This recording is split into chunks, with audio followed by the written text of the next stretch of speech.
गुरु रूप प्यारी साध संगत जी, वाहिगुरु जी का खालसा, वाहिगुरु जी की फतेह। इतिहास श्री गुरु नानक देव साहब जी महाराज, भाग 3 या भाग तीसरा। नानक आया, गुरु नानक आया, नानक आया, गुरु नानक आया। एक दिन नानक देव जी अपने मवेशियों के साथ चारागाह में घूम रहे थे कि अपने विश्राम के लिए एक वृक्ष के नीचे चादर डालकर सो गए। कुछ समय पश्चात वृक्ष की छाया दूसरी तरफ ढल गई। तब नानक जी के ऊपर धूप आ गई थी। संयोगवश स्थानीय प्रशासक राय बुलार जी भी वहां से गुजर रहे थे। तभी उनकी दृष्टि सोए हुए नानक जी पर पड़ी। वह वहीं अचंभित से खड़े रह गए, क्योंकि एक विशाल फन वाला सांप नानक जी के सिरहाने फन फैलाए हुए मुखमंडल पर छाया किए बैठा था, ताकि श्री गुरु नानक देव साहब जी के चेहरे पर धूप न आ सके। तब राय जी ने एक व्यक्ति को भेजा और उससे कहा कि जाओ और जाकर देखो कि वह बालक जीवित है या सांप ने इसे डस लिया है। व्यक्ति जब देखने पहुंचा तो सांप वहां से अपने बिल की तरफ चला गया, परंतु नानक जी नींद में सोए हुए थे। यह देखकर राय जी बहुत प्रसन्न हुए कि बालक ठीक ठाक है। राय बुलार जी सोचने लगे कि बालक नानक को एक सर्प अपने फन से उनके चेहरे पर छाया कर रहा था। लगता है बालक नानक कोई बहुत ही ऊंची प्रवृत्ति का स्वामी है। इस घटना के पश्चात राय जी के हृदय में नानक जी के प्रति श्रद्धा भावना और भी बढ़ गई। यह घटना उनके मन पर छाप छोड़ चुकी थी। नानक आया, गुरु नानक आया,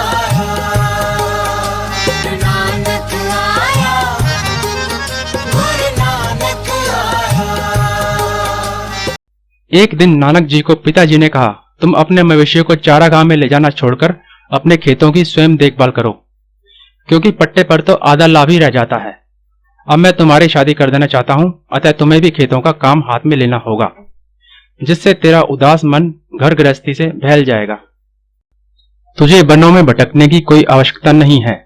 अब नानक जी की आयु लगभग 15 वर्ष की हो चुकी थी। नानक जी अब अपने खेतों की देखभाल करने लगे। प्रातःकाल ही उठते, स्नान ध्यान करके खेतों में जाते।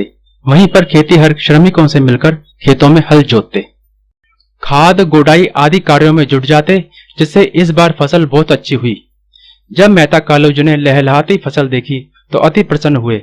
हर्ष उल्लास में उन्होंने नानक जी को सीने से लगाकर बहुत प्यार किया तथा कहा, मैं तेरी ऐसे ही निंदा करता फिरता हूं कि लड़का निकम्मा है। अरे तूने तो मेरी सारी शिकायतें दूर कर दी। मैं अब तेरे विवाह की बात अपने एक मित्र की लड़की के साथ पक्की करता हूं। अतः मेहता कल्याण चंद जी ने अपनी पत्नी तृप्ता जी से विचार विमर्श किया कि हमारा लड़का पहले की तरह अब वैरागी नहीं रहा। वह तो अब खेती बाड़ी के कार्य में मन लगाने लगा है, अतः उसका मन रमा रहे, इसलिए जल्दी उसके लिए घर गृहस्थी के बंधन अच्छे रहेंगे। नहीं तो क्या मालूम फिर से वह वही पहले वाली हालत में न आ जाए। अतः कालू जी ने अपने बचपन के मित्र मूलचंद को संदेश भेजा। मूलचंद, जो बाल्यकाल में ही मेहता कालू जी के सहपाठी रह चुके थे, अब वह बटाला ग्राम में पटवारी का कार्यभार संभाले हुए थे। उनकी लड़की, जिसका नाम सुलक्षणी था, जिन्हें हम माता सुलक्षणी कहते हैं, वह हर दृष्टि से कुशल, निपुण और सुंदर थीं। दोनों परिवारों में समानता थी, इसलिए मूलचंद जी ने रिश्ता स्वीकार कर लिया। विवाह कुछ समय के बाद में होना निश्चित हुआ, परंतु नानक जी का मन तो मानव कल्याण की अभिलाषा के लिए, भविष्य के लिए कार्यक्रम बनाने में लगा रहता कि संसार को किस प्रकार उबारा जाए। अतः अब वह अपना अधिकांश समय प्रभु चिंतन में लगाते, जिससे खेती बाड़ी की दशा फिर से बिगड़ने लगी। यह सब देखकर मेहता कालू जी बहुत दुखी हुए, परंतु शिकायत किसी से भी न करते। नानक जी तो काम धंधे में रुचि ले ही नहीं रहे थे। उनका मन किसी कार्य में लग नहीं रहा था। बस अधिकांश समय चिंतन व मनन में वे एकांत स्थान में लगाते। अंत में पिताजी ने निर्णय लिया कि खेती बाड़ी की कठिन समस्या नानक के बस की बात नहीं है, इसे तो किसी व्यापार में लगा देना चाहिए तो यह ठीक रहेगा।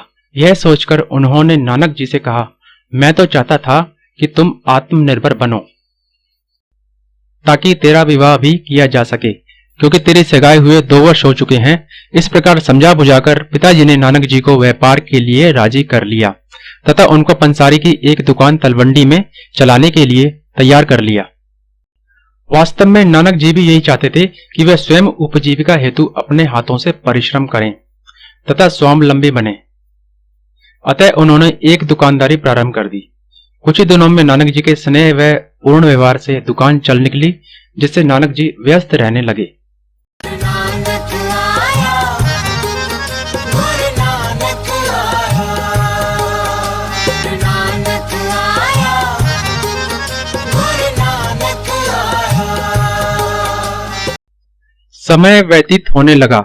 अब नानक जी की मित्रता एक मिरासी मुसलमान युवक भाई मर्दाना जी से हुई। वह युवक नानक जी से लगभग 9 वर्ष बड़ा था। मर्दाना जी एक तंत्रीवाद रवाब को बजाने तथा शास्त्रीय संगीत में प्रवीण थे। वह प्रतिदिन प्रातःकाल नानक जी के साथ उपस्थित हो जाते। नानक जी कीर्तन करते तथा भाई मर्दाना जी संगीत की बंदिश में उसे आलाप करते। कीर्तन की मधुरता सबको मंत्र मुग्ध कर देती तथा सभी हरि यक्ष का आनंद लेते, जिससे सभी लोग मन की एकाग्रता का अनुभव करते। यह अनुभूति बनाए रखने के लिए सभी लालायित रहते। सभी चाहते कि यह भोर का समय कभी समाप्त ही ना हो, अतः दूसरे प्रातःकाल की प्रतीक्षा में उठ जाते। धीरे धीरे नानक जी की कीर्तन मंडली की सदस्य संख्या बढ़ने लगी। कीर्तन मंडली का विस्तार होने से नानक जी अपने व्यापार में ठीक से ध्यान नहीं दे पा रहे थे। सभी संतुष्ट थे, परंतु पिता कालू जी यह देखकर मन ही मन निराश होते। इन बातों को लेकर पिता पुत्र में अक्सर तनाव बना रहता। अधिक रोक टोक से अब नानक जी का मन अपने व्यापार से उचट होने लगा। वह अपना अधिक समय भजन में ही लगाते। धीरे धीरे नानक जी की दुकान बंद सी होकर रह गई। युवा पुत्रों को कुछ कहते न बनता, अतः पिताजी शुद्ध रहने लगे कि मेरा इकलौता बेटा किसी काम में रुचि नहीं लेता, बस वैरागी सा बना रहता है। यह सब देखकर माता तृप्ता जी भी नानक जी को दुनियादारी की बातें समझाने बुझाने में लगी रहती। पिता कालू जी भी चिंतित व अशांत रहते। वह सोचते कि अगर नानक को साधु संतों तथा इन कीर्तन मंडलियों से हटा लिया जाए तो नानक फिर से अपने व्यापार में ध्यान देगा, जिससे फिर दुकानदारी चल निकलेगी। इसलिए उन्होंने नानक जी पर कड़े प्रतिबंध लगा दिए। प्रतिबंध यह थे कि वह वनों में नहीं जाएगा तथा गाने वाले मिरासियों से कोई नाता नहीं रखेगा। प्रतिबंध के कारण नानक जी की दिनचर्या समाप्त सी होकर रह गई।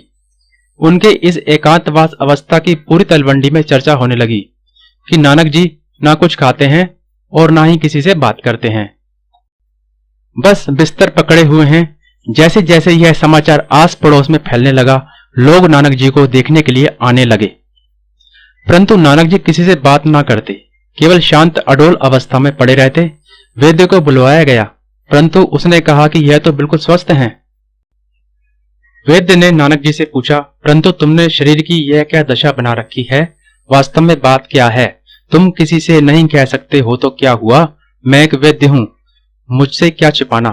तब नानक जी ने निम्नलिखित पद्य उच्चारण करते हुए अपने दिल की बात कह दी, जो कि इस प्रकार है। वेद बुलाया वेद की पकड़ टंडोले बाह, भोला वेद ना जानई करक कलेजे माहे।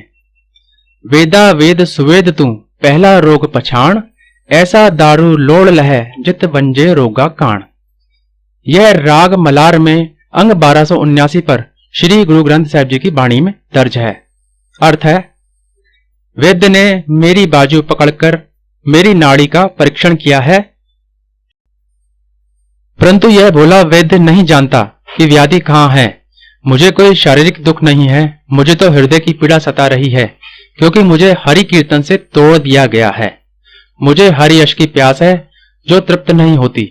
अतः मैं तुझे सुयोग्य वैद्य तब मानूंगा जब तुम पहले वास्तविक व्याधि को या रोग को पहचानकर कोई ऐसी औषधि खोजो जिससे मेरे शारीरिक तथा मानसिक सभी प्रकार के रोग समाप्त हो जाएं।